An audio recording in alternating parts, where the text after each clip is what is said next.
మనం ఏదన్నా అమ్మవారి గుడికి పోయినప్పుడు కానీ శక్తిపీఠానికి పోయినప్పుడు కానీ అక్కడ అమ్మవారి యొక్క ఒక్క శక్తి రూపాన్ని మనం దర్శించుకుంటాం కదా. ఇప్పుడు ఒక కొల్లాపూర్ పోతే మహాలక్ష్మి కావచ్చు, కామాఖ్య పోతే కామాఖ్య అమ్మవారు కావచ్చు, లేకపోతే ఇంకొక శక్తిపీఠానికి అమ్మవారి గుడికి పోతే ఓ లక్ష్మీదేవి, ఓ దుర్గాదేవి, ఓ కాళీ, ఇట్లా ఒక అమ్మవారి రూపాన్ని మనం దర్శించుకుంటాం.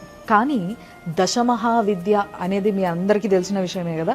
అమ్మవారి యొక్క 10 శక్తి రూపాలు ఏవైతే ఉంటాయో, ద మెయిన్ 10 శక్తి రూపాలు ఏవైతే ఉన్నాయో, ఆ శక్తి రూపాలు మొత్తం ఒకే గుళ్ళుండి అక్కడ ఆ అమ్మవారిని ఆ 10 శక్తి రూపాల్లో మనం దర్శించుకునే అదృష్టం మనకు కలిగితే ఎంత బాగుంటది కదా. అదే దశమహావిద్య అనే ఒక మందిర్ ఉంది. ఇది ఎక్కడుంది అని అంటే ఎగ్జాక్ట్ గా హరిద్వార్లా కంకాల్ అనే ఒక ప్లేస్ ఉంది. ఆ ప్లేస్ లా దక్షేశ్వర మహాదేవ్ అనే ఒక టెంపుల్ ఉంది. ఇది చాలా ఫేమస్. ఈ దక్షేశ్వర మహాదేవ్ టెంపుల్ లోపలనే దశమహావిద్య అమ్మవారి టెంపుల్ ఉందన్నమాట. సో ఈ అమ్మవారికి ఇప్పుడు ఈ జూన్ 1న ఒక గొప్ప పూజ హోమం జరగబోతుంది. ఎంత శక్తివంతమైన హోమం అంటే దీన్ని శక్తి మహాపూజ అని కూడా అంటారు అనమాట. అయితే ఈ గుడికి దక్షేశ్వర మహాదేవ్ అనే పేరు ఎందుకు వచ్చింది? యజ్ఞం పెట్టుకున్నాడు దక్షుడు. మహాశక్తి అయిన ఆమె ఆ గుండంలోకి దూకేస్తుంది, ఆ అగ్నిగుండంలోకి. ఇదంతా జరిగిన తర్వాత, ఇదంతా మీకు అందరికీ తెలిసిన స్టోరీ.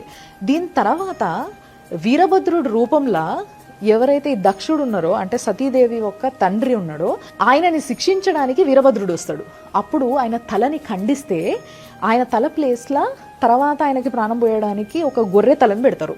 అప్పుడు ఆయన రియలైజ్ అవుతాడు మహాదేవుడిని మించిన దేవుడు ఎవరు అని. అప్పుడు దాకా ఆయన ఎప్పుడు కూడా మహాదేవుడు అనే పేరు కూడా తీయడానికి ఇష్టపడాడు. సో ఆ జ్ఞానోదయం ఆయనకు అక్కడ జరిగింది కాబట్టి, అక్కడ ఆ మహాదేవుడు ఆయనకి దర్శనం ఇచ్చిండు కాబట్టి అక్కడున్న ఆ మహాదేవుడి టెంపుల్కి దక్షేశ్వర మహాదేవ్ అనే పేరు వచ్చింది.